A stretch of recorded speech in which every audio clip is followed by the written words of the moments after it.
Tuesday. It is Tuesday, November the 18th in the year 2025, and welcome to another edition of Tuesdays with Tom.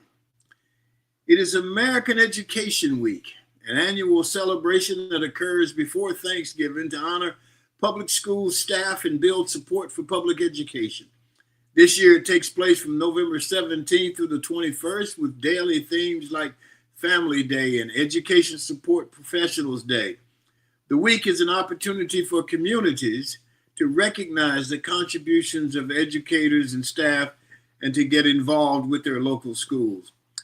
The first full week, it takes place first full week before Thanksgiving, with the purpose being to celebrate the achievements of public schools and to honor everyone who makes a difference in education, including teachers and administrators and support staff like cafeteria workers and bus drivers.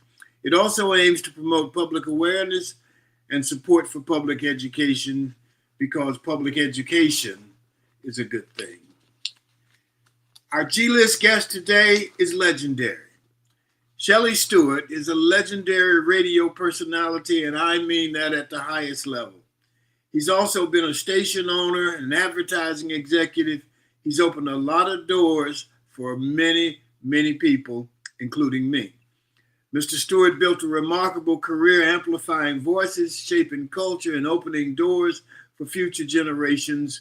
His impact on broadcasting and business continues to inspire, and we certainly look forward to that conversation.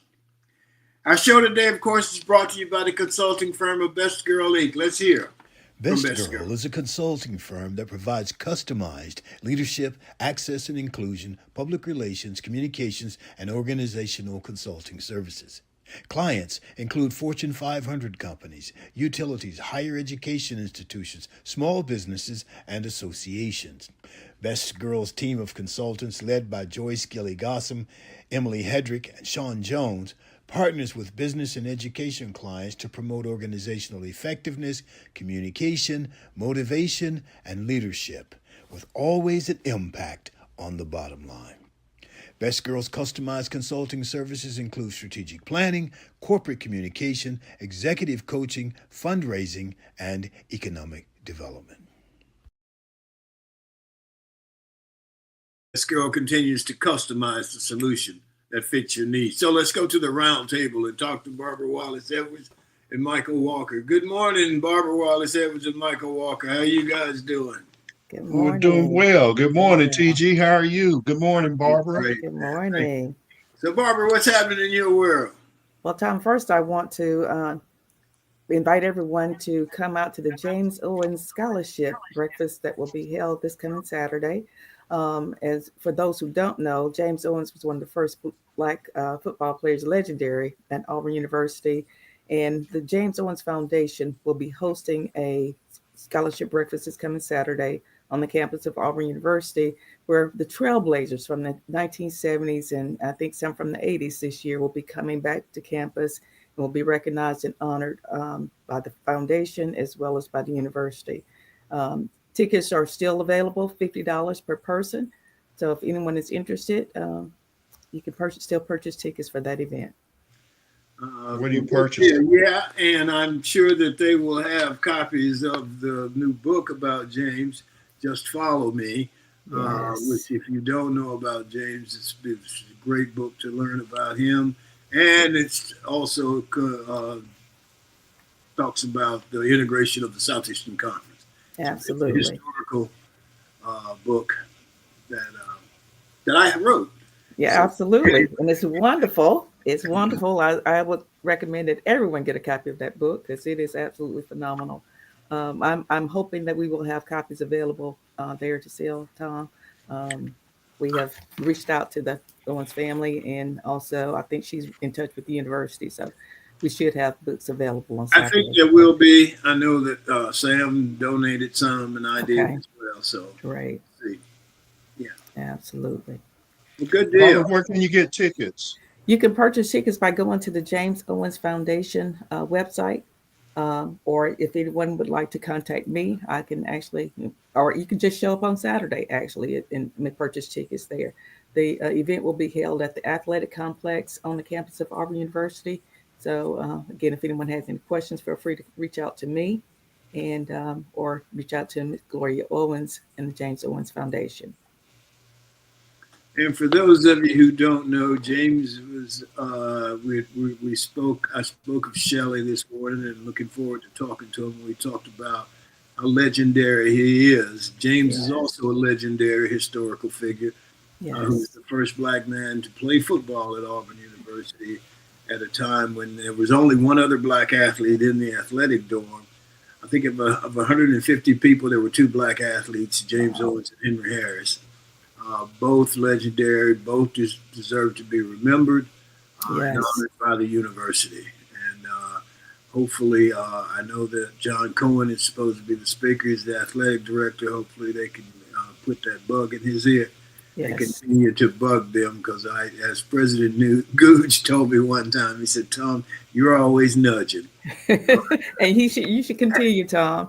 I also spoke with our dear friend Eric Butch Simmons, who's going to introduce John Cohen at this event on Saturday, and he's mentioned that he's going to definitely bring up the subject. So we will continue to nudge on from every direction. That's right. That's our job, is to nudge. Yes, absolutely. Yeah, absolutely. Okay, Michael Walker, what's happening in your world, brother? Oh, man, there's a lot of things going on, but I have to say, because of the midterm elections that are coming up and what's recently been happening, Marjorie Taylor Greene is stumping the campaign trail in opposition to Trump. And it's so funny because, she was his fiercest defender and stuff, and was just saying all kind of crazy stuff. And he said, all I see wacky do is complain, complain, complain. And it seems to all begin when I sent her a poll stating that she should not run for senator or governor. She was at 12% and didn't have a chance unless, of course, I gave her my endorsement, which she wasn't going to get. So he then later went on and said she is a wacky, ranting lunatic and a traitor. So that's where the rubber meets the road. They both feel like they have been backstabbed, so to speak, because she felt like all of the stuff that she did for him in defending him, that he would support her to run to be governor of Georgia or be a senator. And when he didn't do it, and I knew that wasn't going to happen, because they had said it here locally that she would alienate too many voters to win a statewide election because of her theatrics. So Trump wasn't wrong in that. Not, very rarely do I agree with him, but I have to agree with him in this case. That she wouldn't have been good. Yeah. No. And so she's attacking him for the Epstein files and the subsidies. Now, that's a valid argument. The Obamacare subsidies expiration. That is very valid. So there's a little validity to what both of them are saying, but they're both trying to, cover themselves. They're backstabbing each other. I love it when the MAGAs start fighting with each other. But, I understand that Tucker Carlson is even coming out talking against him now. Tucker says that he wasn't actually, there was no real attempted assassination of Trump, that, that was all fake and planned as well. So, they're all just kind of speaking out loud now and disagreeing with Trump on a lot of things. And normally they flip the other way. Yes. They're the ones who talked about him like a dog, and then when he won, they flipped over his vice president, that senator from South Carolina. I can't think of his name. Tim Scott. He hated him. Yeah, yes. And then when Trump won, he started smooching, buddy. He had Trump pull those pants down, and he smooch. Some of them are still doing that. Oh man, that's hilarious. Talking about football and everything and James Owens. Well, it looks like Auburn missed out on James 2.0. James Franklin is inking a deal with Virginia Tech. I saw that.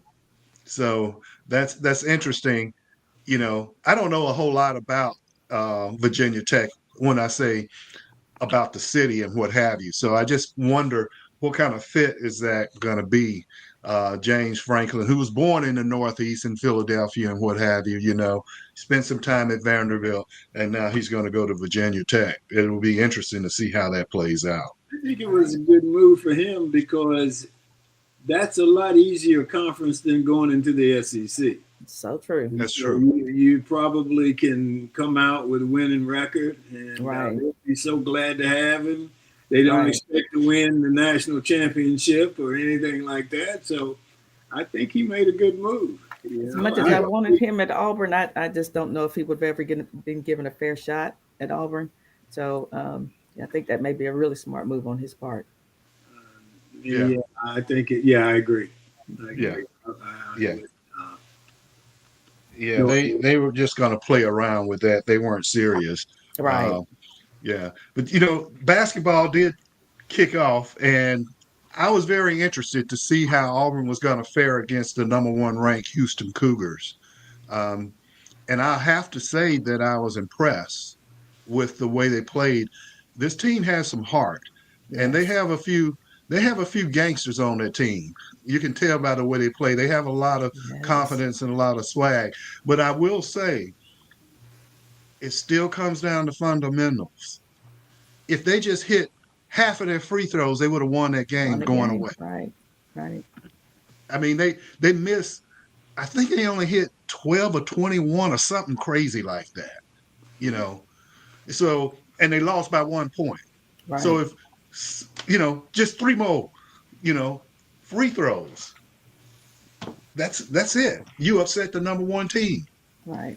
I only caught the last few minutes of that game, and everybody's talking about the last play or last couple of plays. Auburn was fouled, and the officials didn't catch it. So, that again, that's not the reason they lost the game. They lost it because they didn't make the free throws. They lost the game because they didn't make the free throws. Now, that call could go either way. The ball was up in the air, and the guy did follow through with it. But I would say, and you can always say hindsight is 20/20 and Monday morning coaching stuff. But the last play, and even the announcer said, "Well, everybody knows it's going to be Tahad Pettifer that's going to get the ball." Well, yes, but sometimes you may want to use him as a decoy. Okay. And Tahad is a smallish point guard. In other words, he's not really thick and he's not very tall. And, to try to force him to win that game, I would have tried to lob it to the big guy maybe a couple other times because it's closer and he's by the basket. And I think they probably could have won. That's just maybe a young coach. Yeah, I agree with you. Okay, Barbara, you got anything else? I do. Switching back up to football, I don't know if you guys got a chance to watch that South Carolina Texas A&M game, but did you see that state trooper intentionally caused a confrontation between those South Carolina players as the young man was going into the tunnel after he made a touchdown? I think he had a cramp or something in his leg, and he just kept running into the tunnel, kind of, I guess, trying to run it off, and some of his teammates went into the tunnel with him to kind of, congratulate him and check on him. And as they were coming back out, they were only in there a quick second. Cameras are on them the entire time. As they're coming back out, this state trooper charges in and bumps into him, and and points his finger at him. And it was very obvious that he was saying something ugly. And a lot of people are calling for him to be terminated from the state trooper job. When did this happen? What quarter was this? This was maybe third quarter. I think it was near the third quarter or beginning of the fourth quarter. Yeah, so South Carolina was winning at the time, and the guy had just scored a touchdown from South Carolina, and so I guess this state trooper was upset because they were playing at Texas A&M, and so of course he was a Texas A&M fan, I'm pretty sure, and so it's probably a little bit of anger involved, and he was showing his power, I guess, but. A lot of people are calling for him to be terminated. Now, Texas A&M says he was immediately dismissed and left the stadium and said that he would not be working a Texas A&M game again. But people like that don't even need to be working with the public, period. So he made a habit or he intentionally walked between two players as they were walking back out of the tunnel side by side. He just walked in between them and kind of elbowed them both. Yeah, elbowed them both. Yeah, Yes. and then turned around and started pointing at them and stuff like that. You know, You think he knew he was on television? Oh, he didn't realize he was on television the whole time. The cameras were on him. National television was on him. So, yeah, it's crazy. He, you know how the troopers are standing by the entranceway under the stadium, and so they went by him. He didn't have a reason to walk in there because No, he knew they were going to come back out on the field. they had to play exactly. Yeah. So what are you doing? Yeah, so it went viral, and a lot of people are calling for his job. And so LeBron James, I think, is the latest one to say the man needs to be suspended and never work with the public again. And I agree, totally uncalled for. All right, you guys got anything else? I just want to mention one other thing that there's a lot of people were MAGA supporters and Trump supporters. There's this one lady, Linda Turk, who has expressed regret for supporting MAGA and supporting Trump after she discovered her monthly health insurance premium will increase from $74.99 to $1,781.49 per month. With the changes, with the subsidies ending for the American Affordable Care Act. So a lot of people are not pleased with when they get that bill saying that their premiums are going to increase in January.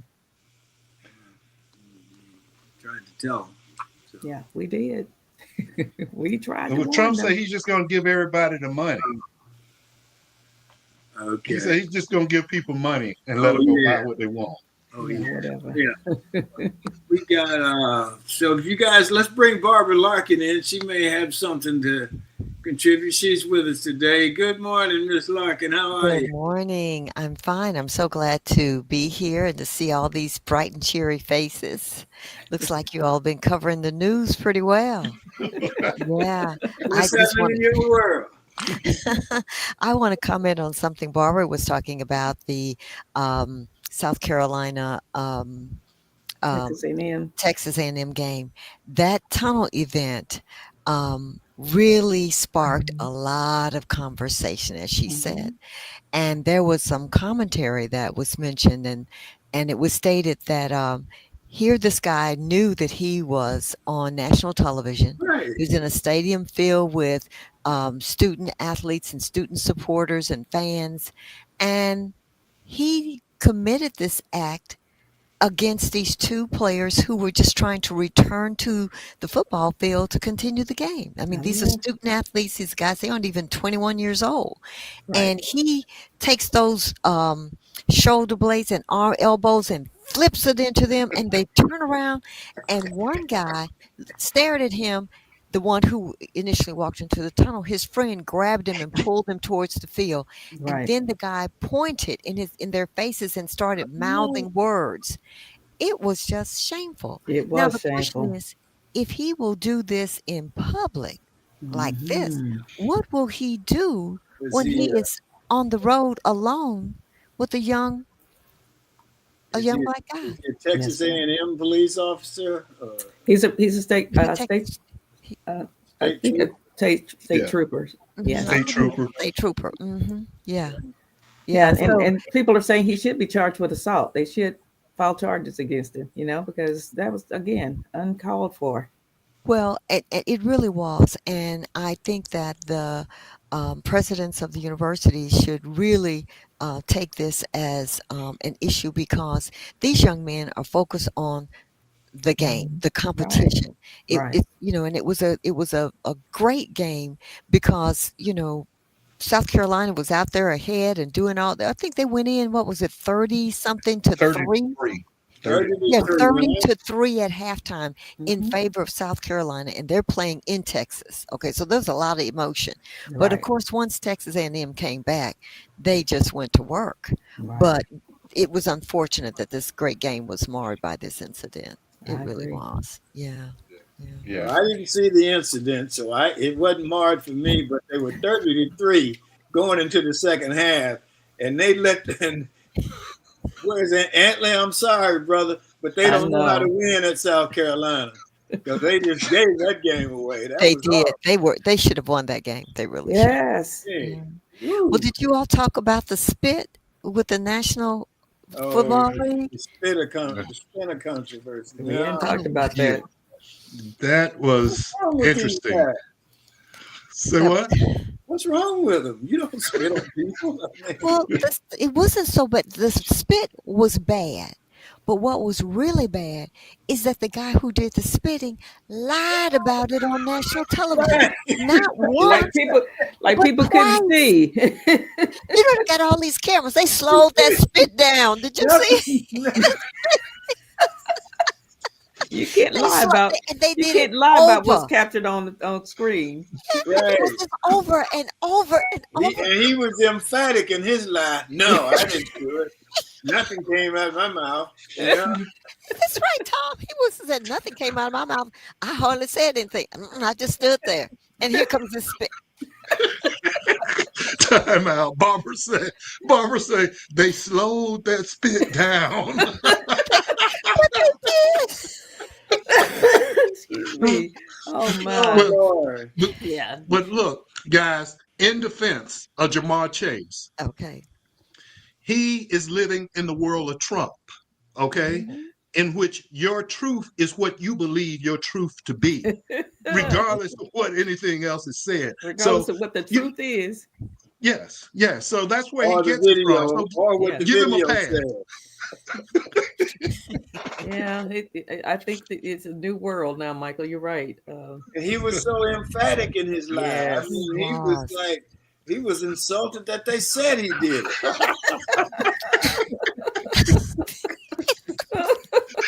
Lord have mercy. It's sort of like in that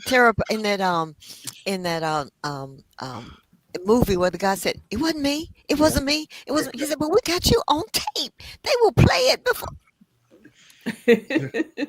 Yeah, Oh, Lord, I that's don't funny. know. Yeah.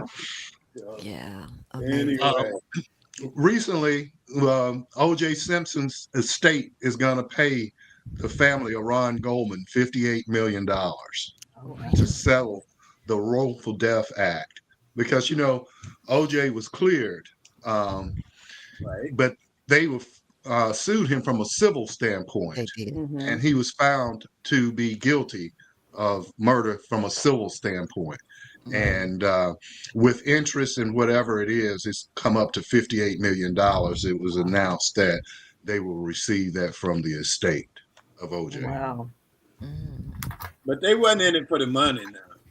Oh, not That's at what they all. said. They wasn't in it No. for the money. Mm-mm. You know, there's a whole lot more to that story Yes. Yes. than Yeah. than just that part of it. Right. We'll all be dead and gone when it all comes out. Whatever Yeah. that truth is, Anyway, Yeah. let's move on. Sean's got a minute for us, then we'll get to our G-list guest. Sean, are you there?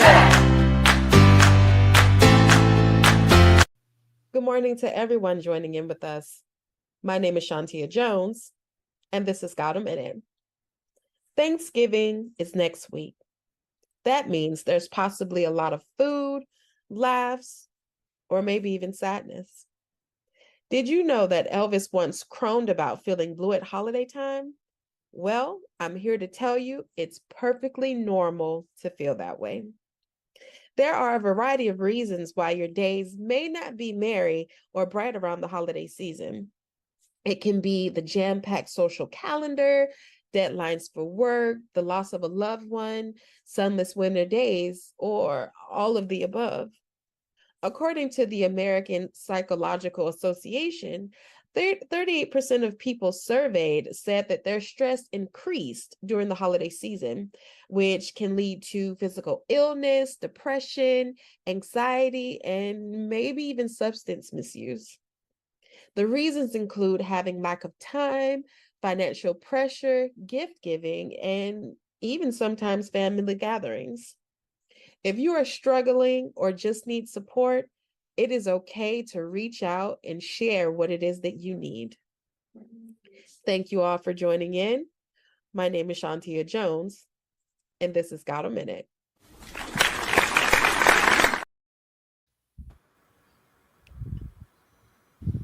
You guys never notice how Sean's video is just, it looks like it's dreamy. It's like a dream or something, you know? Yes, yes. Look at that. It's a good I job, know how she Sean. does that. She Yes. does a great So job. let's Special go to our effects. G list. Hollywood's got the A list, and here on Tuesdays with Tom, we have the G list. Now, our G list guest today is Mr. Shelley Stewart. Mr. Shelley Stewart is a legendary radio personality, station owner, and advertising executive. He built a remarkable career amplifying voices, shaping culture, and opening doors for future generations, including myself. His impact on broadcasting and business continues to inspire. So let's welcome Mr. Shelley Stewart. Good morning, Mr. Stewart. How are you, sir? Good morning, guys. Let me tell you first, you guys talking about sports, and I grabbed my football here. It says to flashback. This is Doug Williams. See, that's it. Doug Williams gave me that ball here. Oh, Oh, man. wow. That's cool. Neat. That is nice. Cool. That's Camera great. Okay. Going across the I love it. All right, guys. Good morning to you. Good How morning. you Good doing? Good morning. morning, Morning, sir. Shelley. I I'm know fine. that while that would start off, she's your good friend, and she's got a question for you. Good morning, Dr. Stewart. Thank you so much for joining us this morning. Truly an icon and a legend in my world anyway. Delighted to have you join us this morning. And I just want to talk about your early beginnings. Let's talk about your childhood and where how you were, your upbringing and all of that. Can you just share with our audience? I know it well, but share with our audience just how you got started in life. Barbara, Tom, and gang, I guess I'll have to do it because you asked me to do so. I've done it over and over and over again. Yes, it was not pretty. My childhood was quite different. I can recall really at the age of 5, I was turning 6, and I witnessed my mother being killed by my father. Not only myself, but my older brother, who was 2 years older than I was, who was killed in Korea. But this time of the year, uh, November, very trying to me in life now. I'm 91 years of age, and it's very difficult for me to really talk about my early childhood because during this period in 1939, my mother was killed and died and buried in August. We were given away to a family member in August on the north side of Birmingham. My mother's younger sister, as a matter of fact, in August. But in November, things were bad there in Collegeville. Aunt, she had no children. She had a husband, Henry, and they didn't want my brothers. My baby brother was only a few months old. He was born March of that year. The other brother, Sam, was uh, just 3 years old. I was 5, Bubba was 7. But the aunt didn't want us there in her home, their home in North Birmingham. They put us in an old car and carried us back to Rosedale and put us on a vacant lot in December of 1939. So my story, very difficult. We were split. This is 2025. Very difficult when you talk about it on a short period of time, but I will tell the world, family is very important. Very important. Education, I heard Tom talking about education from the beginning. Um, but my first grade teacher, out of all of the things in my life, a lady named Mamie Leland Foster, first grade teacher, then Rosedale, saw me and I was ragged as a can of crap. And she told me, said, if you learn to read, if you get a good education, you can become anything that you want to be. And for whatever reason, guys, that stuck with me. Although I left Rosedale at the age of 7 in 1941 and went into the streets in this country as a homeless kid. My older brother left a few months before me. My two younger brothers were given away to a plantation in Scuba, Mississippi. Long story, but my brothers and I never lived under the same roof. The four of us never lived under the same roof ever. I'm the only one living today. Not a happy story, but an awesome, awesome, blessed story to share with the world what love can do, what God can do for us. So, and for you guys, to, and the ladies, say, I'm looking at her on the camera, uh, 2025, Barbara Evans asked that question.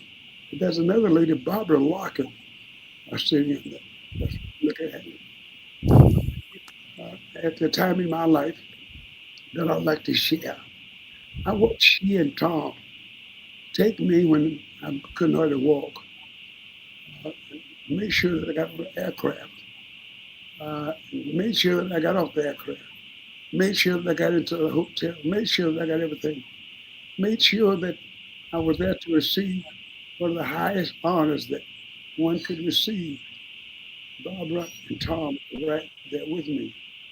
Uh, and although I wasn't by myself, here I am sharing this morning with you guys to be honored with what is it, the Hall of Fame, highest honor that a broadcaster could get in the United States of America. So, Barbara Edwards, yes, it was rough. You know the story. The world really know the story. In the movie industry, I think clamoring, trying to hit all of the story for movies, and we hope to get on movies and let everybody know that it's education that we push for. And I heard Tom opening up this podcast talking about education. That is what my rest of my life is dedicated to. Education. Education is the key. Y'all give me a few minutes to say that, and I'm going to say it.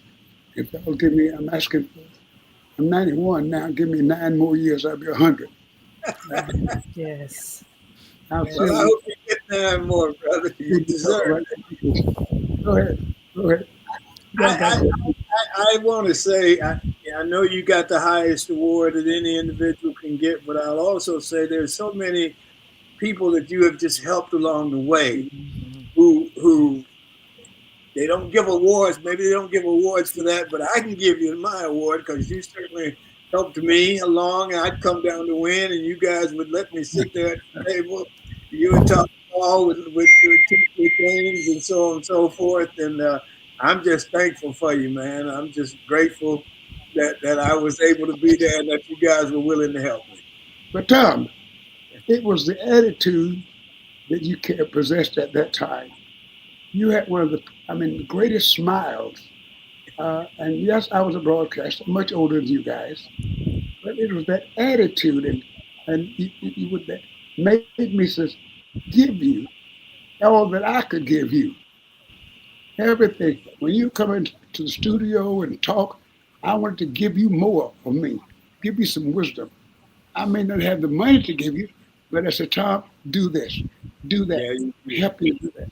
And I thank you for receiving it. That is the key. You've done more, as much as most of the guys. Now, yes, I've talked to many people in my career, entertainers.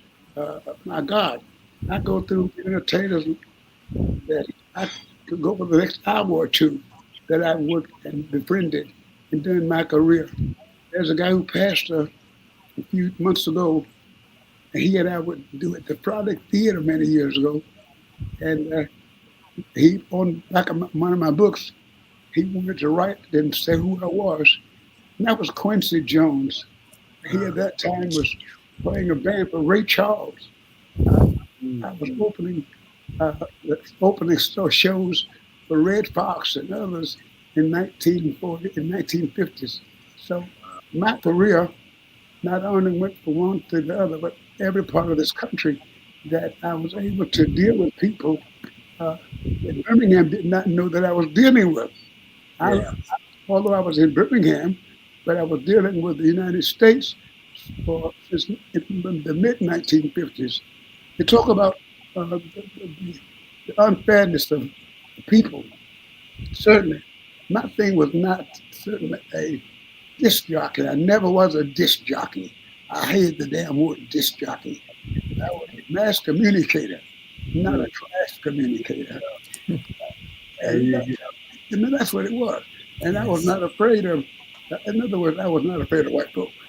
That was, Yes. not let me go laugh about it. You ended I up came up, owning that advertising agency. I remember yeah, that. yeah, but the name of the game is I believe that all mankind is equal. Look them in the eye.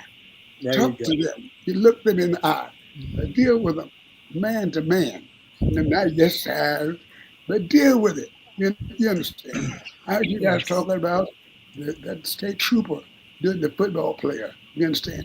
Those type of things still exist in 2025. I Yes. dealt with it in 1950, Mm. 1949. I dealt with it in 1960. They say I'm a civil rights activist. I've never been a civil rights activist. I was a human rights activist, There you Yes. go. a person for human beings. Yes, the Yes. civil was in there, but it was about equality of all people. That's Yes. what it's all about. Absolutely. PPL, you got something you want to add to it? Yes, where in the world should I start? I was very fortunate, Tom and I, to accompany Dr. Shelley Stewart and his wife Doris to Chicago. And he opened up a whole new world for me Hey, because Barbara, we, yeah. let me just interrupt you just for a second here. But when you mentioned Tom, you talked about your husband, Oh, Tom. You're not talking about me, thank you. right? Yes, Tom Larkin, my husband. Yes, you're right, Tom. We don't want to get that confused, do we? Please don't do that. That could be a problem. But Tom Larkin, my husband, and I accompanied Dr. Shelley Stewart and his lovely wife Doris to Chicago. And he opened up a wonderful world for us. And one of them was the Broadcasters Hall of Fame. I didn't know anything Mm. about it. And Shelley, when he entered the room, everybody, it was like a flood started coming towards us. I'm like, what's going on? Well, Shelley had entered the room. And these people came talking about how he had inspired them. So my question to Mm. Shelley is your work of being of inspiring so many, who inspired you to keep moving forward during the 50s and the 40s and the 60s and even into 2025? Who inspires you, Dr. Shelley Stewart? It was a number of things, Barbara.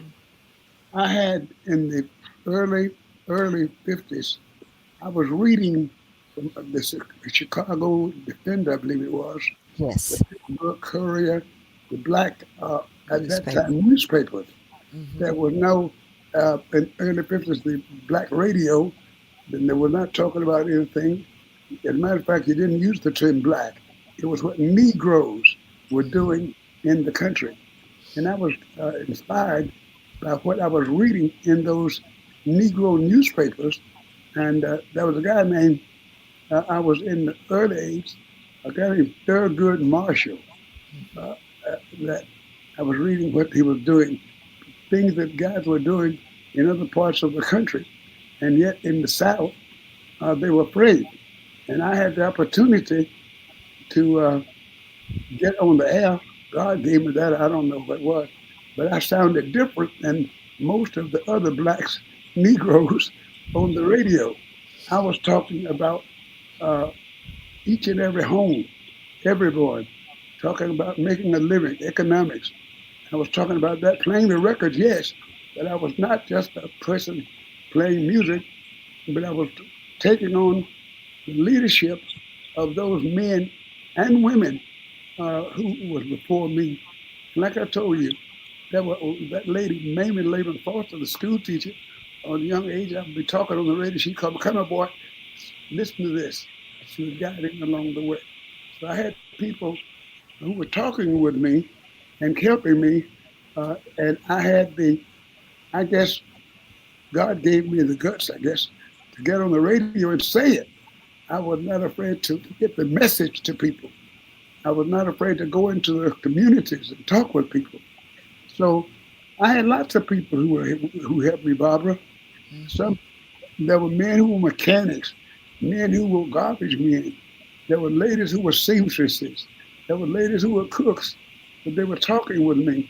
So I've had so many people who helped me along the way. I can't name one. It's a whole lot of people, a lot who have shared their story along this journey.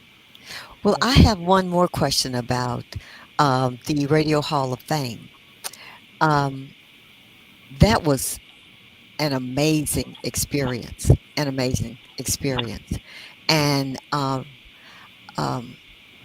the the the people that attended there, there were many who were awarded wonderful awards, and the award was beautiful.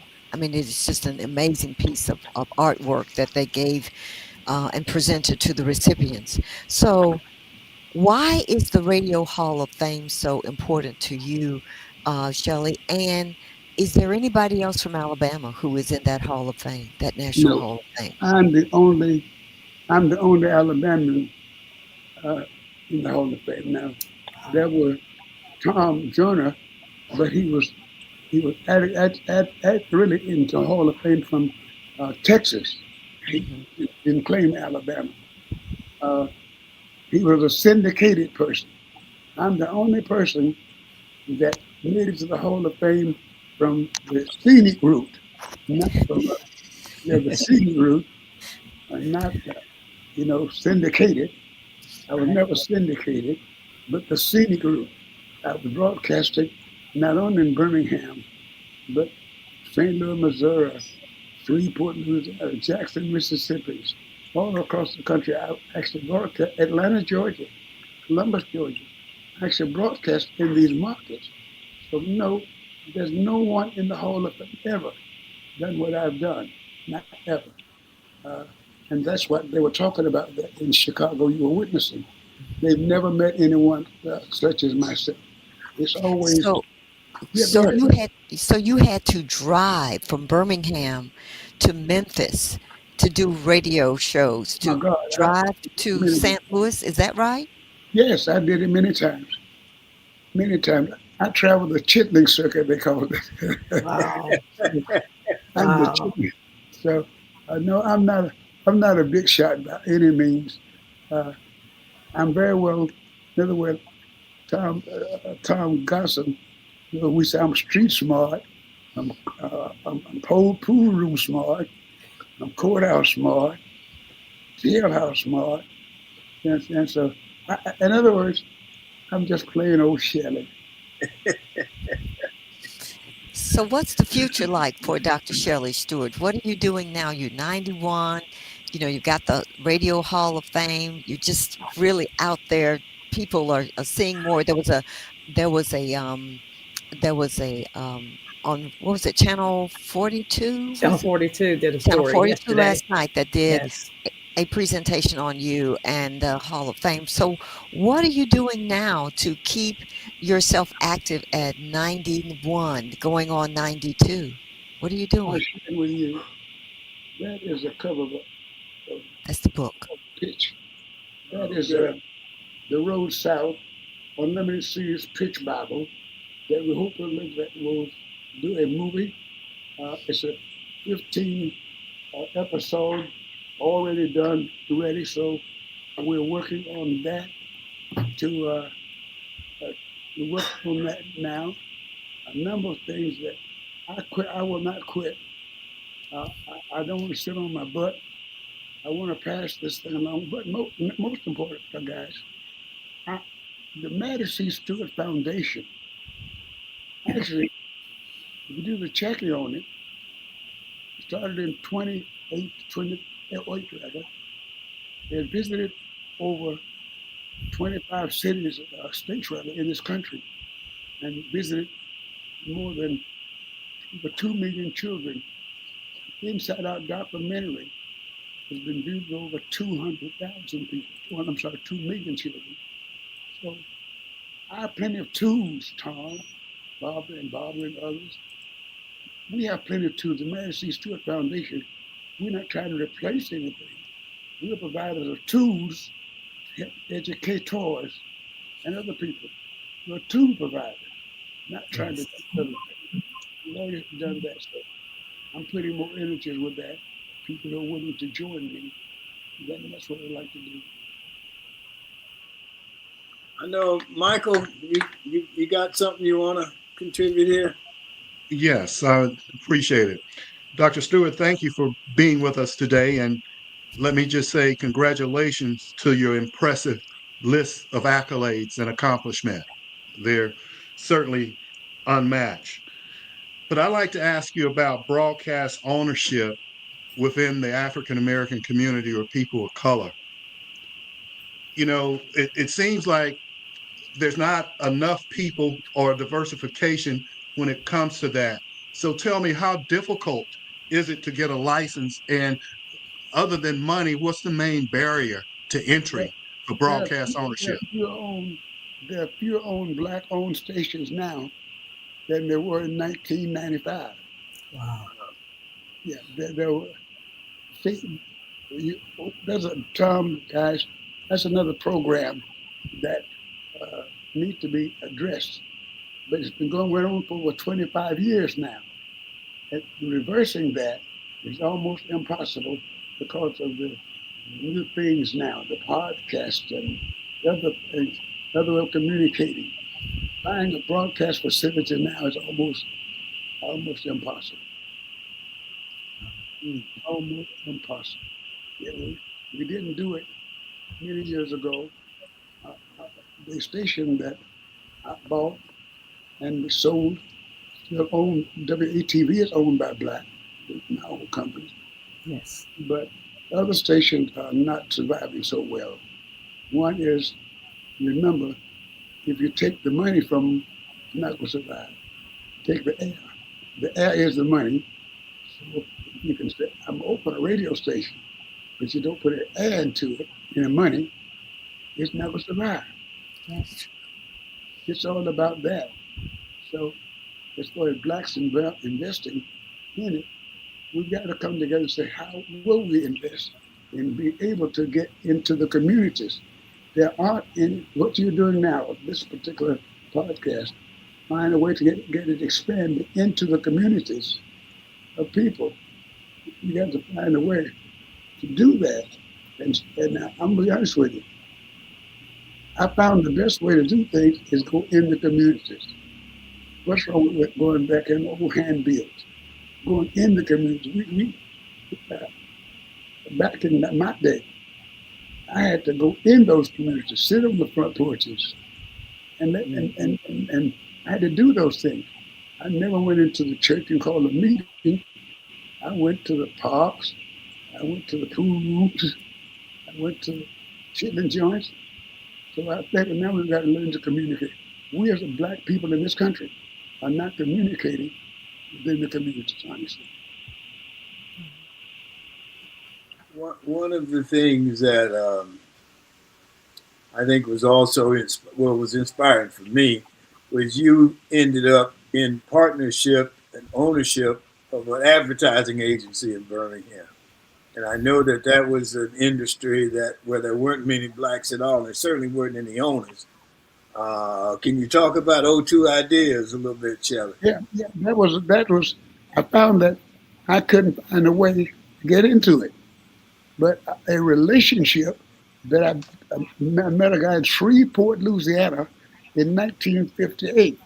He was actually a tasker, uh, working at a men's store down there, and I went in to buy a tie. They didn't wait on me. 1958, but this guy, who was Jewish, yes, yeah, he came out and said, "Can I help you, sir? Can I help you, sir?" I liked the way he came out. And I went to the white guy who owned the radio station. And there's a guy you need to hire. He is a good salesman. And they hired this guy. Actually, I wanted him in Birmingham. I knew I was coming back to Birmingham the next 2 or 3 months. They hired Cy, and we brought Cy back. But the intent was to build this guy, very close relationship. And 58, 59, 60, 61, 62, 63, we built a relationship here. I taught him how to do things in the advertising business. 1967, quietly, Si and I decided to open an advertising agency. I said, Si, I want you to take the lead. Don't tell anybody I'm your partner. I will not tell anyone you my partner. And we went out to the businesses and we opened O2 Ideas, which is O2 Ideas, in 1967 as a partnership. He and I, Barbara Edwards, she knows a part about that. Yes. Yes. She knows as well. Of course, I was a different guy at that time Yes. who was there with me. But I had to eventually we had to part ways because it became a race thing. We were white, black. The new guy who I brought in, he wanted to be, I'm the big man, I'm the big boss. I had to find in the 1990s come out and say, I'm the same guy that opened this damn thing in 1967. And O2 Idea still exists to this day. My daughter Sherry, that's how I did. I went to many blacks before then. No black was going to business with me. They, at that time, I pleaded with blacks in Birmingham. They had to ask me who. I said, we don't want to do it that way. We want to go in business together, not say anything, not black. We want to go in and go for the dollar. And that's why that happened, Tom. It wasn't. I never went. I never really went into. I went and said how much of the market we can cover. So I didn't go in there for 10% of the money. Hell no. I positioned. I never went in for 10% of the money. I went in a position to compete for the dollar. So that's what I did. I'm making no wrong about that. Has anybody got anything else for Mr. Shelley? I just want to again say what an inspiration Dr. Stewart and his beautiful wife Doris have been to me in my life. They are phenomenal people and wonderful mentors. And Dr. Stewart, you mentioned the Maddie C. Stewart Foundation. That is your foundation you started in honor of your mother. Yes. And so I wanted to expand on that. And also, you have a Shelley's Plum Line that you're working on right now, and you have books that you've written. Can you just talk briefly about those things and how people can access those? Share this plumb line. That's tough. Y'all know how to do that. Help me out. I do every week. And I talk about all issues. I talk about everybody. I talk about Tom Gossip. He does. He does. We have a good time. Uh, I'm the oldest podcaster in the world. Yes. Wow. Yes. Yeah. Matter of fact, I'll be recording later today. This Okay. this week's episode, this and next week. So I'm pretty busy. So I Yeah. keep busy. I just want to say thank you, Shelley, for being with us today. You know how I feel about you and Doris. You all are so special to Tom Larkin and me. So we have a special friendship, and um, we learn so much and get so much wisdom from Dr. Shelley Stewart. And just want to say how much we care about you and how much you're still a teacher. And I'm still Yes. trying to Every learn, day. still learning. The Yes. So, same road goes north, goes south with us, Barbara. yeah. All of you, each and every one of you. I'm here. I listen to learn. I talk to teach. Uh, I've learned a lot. And if you want to ask me questions, I'm willing to share. That's what it's all about with me now. I'm not trying to make a living.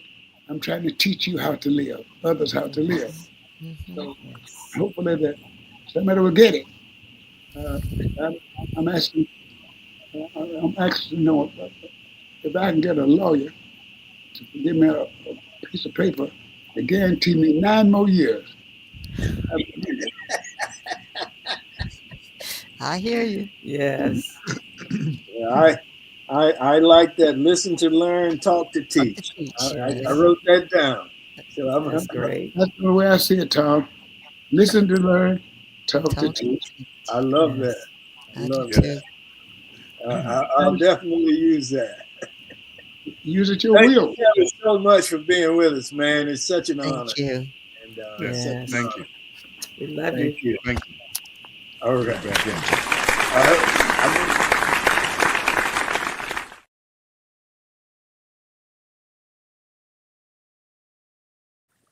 That was great. That's Mr. Shelley Stewart, who I have been knowing for many, many, many, many years, and learned a lot from him. So, my closing comment for today, or as I see it, as I mentioned at the top of the show, it is American Education Week, an annual celebration that occurs before Thanksgiving to honor public school staff and build support for public education. This year it takes place from November 17th to the 21st. The daily themes are there's a daily theme, and then yesterday, Monday, November 17th, was the kickoff. Today is Family Day. Tomorrow is Education Support Professionals Day. Thursday is Educator for a Day, and Friday is Substitute Educators Day. And I was a substitute for in one of my other lives. And so that's our show for today. Thanks. I just want to thank Dr. Stewart again for being with us and for his wisdom. And I will remember, listen to learn, talk to teach. So that's our show for today. Thank the audience. We appreciate you. Thank our sponsor, Best Girl Inc. Thanks again to the TWT team, Barbara, Sean, Emily, Michael, Joyce, and Barbara. And as always, a special thanks to our audience. And that's it for this November 18th in the year 2025. Remember, a day without a smile is a day wasted. Enjoy yourself. Make every day count. Stay safe. Peace.